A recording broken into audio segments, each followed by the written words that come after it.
Fallahu mawjudun qadimun baqi mukhalifun lil khalqi bil itlaqi. Masih seputar sifat yang wajib bagi Allah Subhanahu wa taala. Sebelumnya sudah kita jelaskan sifat wajib yang pertama, yaitu mawjud. Allah ini salah satu sifat yang wajib bagi Allah Subhanahu wa taala adalah sifat wujud. Yaitu di mana Allah Subhanahu wa taala ada bukan karena suatu sebab. Tapi ia ada bukan karena suatu sebab. Ada dengan sendirinya. Dan adanya ini tidak ada awal dan tidak ada akhir. Al-mawjud, al-wujud az-zati. Wujudnya itu bukan disebabkan oleh sesuatu yang lain. Kalau wujud kita itu disebabkan oleh sesuatu yang lain. Kenapa kita ada? Karena Allah ciptakan kita dengan perantara dari orang tua kita yang melahirkan. Tapi kalau Allah, nggak bisa kita tanya kenapa bisa ada, nggak bisa. Ya. Kenapa Allah ini wajib adanya? Karena kalau Allah ini nggak wajib adanya, alam semesta nggak mungkin ada. Alam semesta ini kita saksikan. Alam semesta ini kita saksikan. Dan alam semesta ini dulunya nggak ada. Dia ada yang menciptakan. Sang penciptanya itu harus memiliki sifat wajibul wujud. Wajibul wujud. Yang adanya bukan disebabkan oleh sesuatu yang lain. Alam semesta ini adanya disebabkan oleh sesuatu yang lain, yaitu sang pencipta yang menciptakan alam semesta. Tapi sang pencipta ini itu tidak boleh wujudnya ini disebabkan oleh sesuatu yang lain. Harus wujudnya karena sendirinya. Ya. Enggak memiliki awal, tidak memiliki akhir.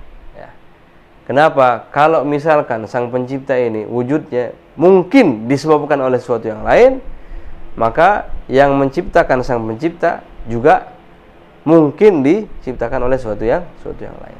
Terus menerus seperti itu. Nggak ada akhirnya. Nah, ini mustahil. Kalau ternyata ada satu yang memang ada dari bukan karena sesuatu yang lain, berarti dia sang pencipta. Tapi kalau misalnya terus menerus begitu, nggak ada yang pertama, nggak ada yang mulai. Maka ini namanya tasalsul. Tasalsul ini mustahil. Mustahil. Kayak misalkan mau ngangkat beras satu karung. Mengangkat beras satu karung. Wahid angkat beras satu karung. Anda nggak mau ngangkat kecuali kalau Imron yang ngangkat. Kalau Imron bantuin ngangkat. Imron angkat, Anda nggak mau ngangkat kecuali kalau Pak Kaf ikut ngangkat. Terus begitu. Kalau nggak ada ujungnya, namanya tasalsul. Ya, nggak mungkin akal kita ini bisa membayangkan runtutan itu nggak ada habis-habisnya, nggak mungkin. Kecuali di ujung ada satu misalkan. Egi bilang, iya saya ngangkat. Nah, ini nggak tasalsul karena ada ujungnya. Egi ini berdiri sendiri. Ya, artinya ini mau ngangkat tanpa disebabkan oleh sesuatu yang lain. Kalau Wahid dia mau ngangkat kalau Imron ngangkat. Wahid kalau Imron nggak ngangkat, dia nggak mau ngangkat. Imron nggak mau ngangkat kalau Kaf nggak ngangkat. Sona nggak mau ngangkat kalau Pascal nggak mau ngangkat, dan seterusnya. Ini nggak mustahil itu. Secara akal mustahil. Oh, bisa aja misalkan yang paling ujung Egi, iya dah saya ngangkat, ngangkat semuanya. Nah, itu berarti nggak tasalsul itu, karena ada ujungnya. Ya, ini namanya tasalsul. Tasalsul ini rantai yang nggak ada ujungnya, atau dalam istilah teolog gitu, infinity circle, circle yang nggak ada habisnya. Nah, ini mustahil. Semua orang percaya, semua orang sadar kalau itu mustahil. Jadi ketika alam semesta penciptanya itu disebabkan oleh pencipta yang lain dan seterusnya nggak mungkin, tidak mungkin. Itu namanya tasalsul, ya nggak mungkin. Jadi harus yang menciptakan alam semesta ini memang ada, bukan karena sebab yang lain. Ada karena zatnya memang ada, dan nggak ada awalnya dan nggak ada akhirnya. Nah, ini makna wujud. Yang selanjutnya, fallahu mawjudun qadimun. Yang selanjutnya adalah sifat qadim. Apa artinya qadim? Alladzi la awwalalah. Alladzi la awwalalah. Atau alladzi Laftitaha liwujudih, tidak ada permulaan dari wujudnya. Jadi wujudnya itu nggak memiliki permulaan. Ya. Kalau wujud makhluk hidup itu ada permulaan. Dari kapan adanya? Ya. Kalau qadim itu yang wujudnya tidak memiliki awal. Itu artinya qadim. Wujud yang tidak memiliki awal. Sebenarnya sifat qadim ini bisa juga kita ambil dari sifat wujud. Ya. Sifat qadim ini bisa difahami dari sifat wujud. Karena wujud ini itu apa? Wujud ini adalah adanya Allah Subhanahu wa taala dengan sendirinya dan tidak memiliki awal. Ya, kan itu artinya wujud itu kan ya. Artinya wujud itu kan Allah ada, bukan karena sesuatu yang lain. Ya. Nah, ini bisa diambil dari sini. Kalau Allah ada bukan karena sesuatu yang lain, berarti adanya itu emang nggak ada awal. Ya. Kalau adanya itu memiliki permulaan yang memulai adanya pencipta itu sesuatu yang lain. Ya, sedangkan kita pengennya Allah ini ada bukan karena sesuatu yang lain, yang otomatis menunjukkan bahwasanya Allah ini adanya itu tidak memiliki permulaan. Paham nggak, Mari? Paham ya? Kenapa nggak memiliki permulaan? Kalau kita lihat dari definisi sifat wujud, karena Allah adanya bukan disebabkan oleh sesuatu yang lain.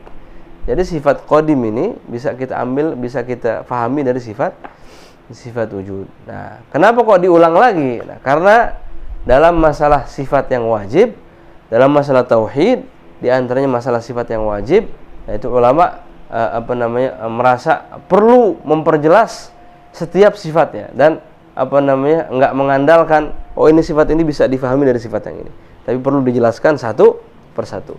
Sifat qadim bisa kita ambil, bisa kita pahami dari sifat wujud, tapi khawatir ada sebagian orang pikiran nggak sampai situ. Kalau misalkan dengar sifat wujud yang difahami cuma ada doang. Apa sifat Allah? Yang pertama, sifat wujud. Apa arti wujud? Ada. Oh, berarti Allah ada. Dia nggak sampai pikirannya itu, adanya itu bukan karena sebab sesuatu yang lain.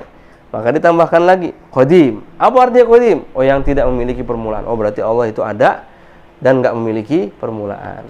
Walaupun dari definisi wujud kita bisa ketahui bahwasanya wujudnya Allah tidak memiliki permulaan.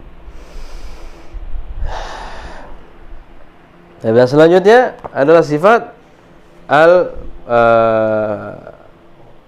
al-qadim al-awwal akhir al-baqi, al-baqa, sifat baqa. Apa artinya baqa? Alladzi la akhira liwujudih, yang tidak memiliki akhir, dari wujud yang tidak memiliki akhir. Wujud yang tidak memiliki akhir. Jadi adanya itu nggak ada akhirnya. Apa namanya? Ente ngomong lihat ke atas sini. Lagi mikirin ya? Lagi mikirin. Kebayangin gimana ya? Wujud yang tidak ada akhirnya. Wujud kita manusia nih, wujud makhluk hidup semuanya ada akhirnya. Setiap orang pasti meninggal ya. Mau itu makhluk hidup atau benda mati, pasti hilang, pasti musnah, ada akhirnya. Tapi wujudnya Allah Subhanahu wa taala itu tidak memiliki akhir ya.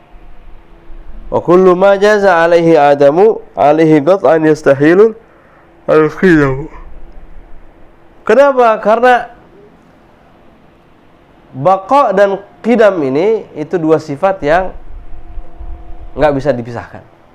Baqa dan qidam dua sifat yang tidak bisa dipisahkan. Sesuatu yang mungkin musnah enggak mungkin di ini qadim. Sesuatu yang mungkin musnah nggak mungkin dia ini qadim. Sesuatu ini bisa hancur misalnya, nggak mungkin dia itu nggak memiliki awal, pasti ada awalnya, pasti ada awalnya. Nah, sesuatu yang tidak memiliki awal pasti nggak ada akhirnya, nggak mungkin ada akhirnya. Ya. Dan segala sesuatu itu macam-macam. Ada yang ada awalan, tapi ada awalnya, nggak ada akhirnya. Ada yang nggak ada awal, nggak ada akhir. Ada yang nggak ada awalnya, tapi ada akhirnya. Allah Subhanahu wa taala tidak memiliki permulaan dan enggak ada akhirnya. Kemudian manusia ada awal, ada akhir. Ya. Kemudian surga dan neraka ada awalnya, tapi nggak ada akhirnya. Surga dan neraka baru diciptain sama Allah Subhanahu Wa Taala. Tapi ada akhirnya nggak ada akhirnya. Surga dan neraka ini nggak ada akhirnya. Karena yang di surga, penghuni surga itu kekal abadi, penghuni neraka juga kekal abadi selama-lamanya. Ya. Tapi itu kekalnya itu bukan karena logika, tapi karena Al-Quran. Di Al-Quran Allah bilang penghuni surga kekal di surga, penghuni neraka kekal di neraka. Secara akal sebenarnya kalau kita membayangkan surga tiba-tiba nggak ada, bisa-bisa aja. Secara akal. Karena ciptaan Allah berhak untuk memperlakukan apapun ciptaannya. Cuma secara Al-Quran firman Allah ini mustahil untuk berbohong. Allah bilang penghuni surga kekal, penghuni neraka kekal. Menunjukkan surganya juga kekal, nggak ada akhirnya. Ya. Ujung-ujungnya kekalnya surga dan neraka itu juga wajib secara logika. Ya. Kekalnya surga dan neraka itu wajib secara logika. Kenapa? Karena yang bilang surga dan neraka itu kekal siapa? Allah. Sedangkan Allah ini mustahil untuk berbohong. Jadi apa yang dihasilkan oleh dalil tadi itu menunjukkan bahwasanya surga dan neraka juga wajib kekal. Karena Allah bilang wajib, karena Allah bilang surga dan neraka itu kekal abadi. Ya. Jadi memang surga dan neraka ini ada awalnya, nggak ada akhirnya. Ada yang tidak ada awal tapi memiliki akhir. Nggak ada awalnya tapi ada akhirnya. Apa nih? Awalnya nggak ada tapi akhirnya ketahuan, ada akhirnya. Ketiadaan kita dari azal. Ketiadaan kita itu nggak ada awalnya. Wahid nggak ada dari kapan? Nggak ada awalnya. Dari kapan wahid nggak ada? Nggak ada udah.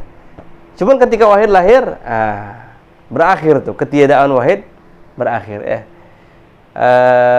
Ketiadaan jodoh wahid, nggak ada awalnya kan? Dari kapan wahid nggak punya jodoh? Dari kapan tahu? Nggak ada awalnya. Tapi setelah wahid nikah, berakhir sudah. Ya, kejombloannya ini.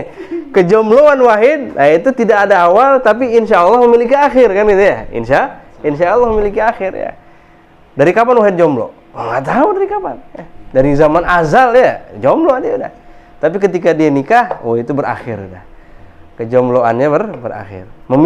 Tidak memiliki awal, tapi memiliki akhir. Apa itu, Bro? Bro?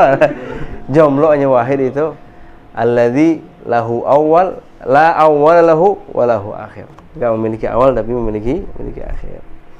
Nah, selanjutnya adalah sifat mukhalafatuhu lil hawadisi. Insyaallah kita jelaskan pertemuan yang akan datang. Allahumma salli wa sallim ala sayyidina Muhammadin zahibab rahmatillah hadza ma fi ilmillah salatan wa salaman illah wa ala alihi wa sahbihi. Allahumma ja'al fi ta'atika farahi wa sururi wa fi mardatika. اللهم يا عالم بحالاتي ومطلع على سرائري ونياتي اقضي جميع حاجاتي واغفر ذنوبي وتجاوز عن خطيئاتي وذلاتي وتقبل جميع حسناتي وسامحني فيما مضى واكتبني في ديوان ساداتي واسلك بي سبيل نجاتي في حياتي ومماتي. اللهم إني طامع في عطاك راغب في رضاك مستسلم لقضاك اكتبني من أولياء واسلك بي سبيل هداك والحقني بأصفياء.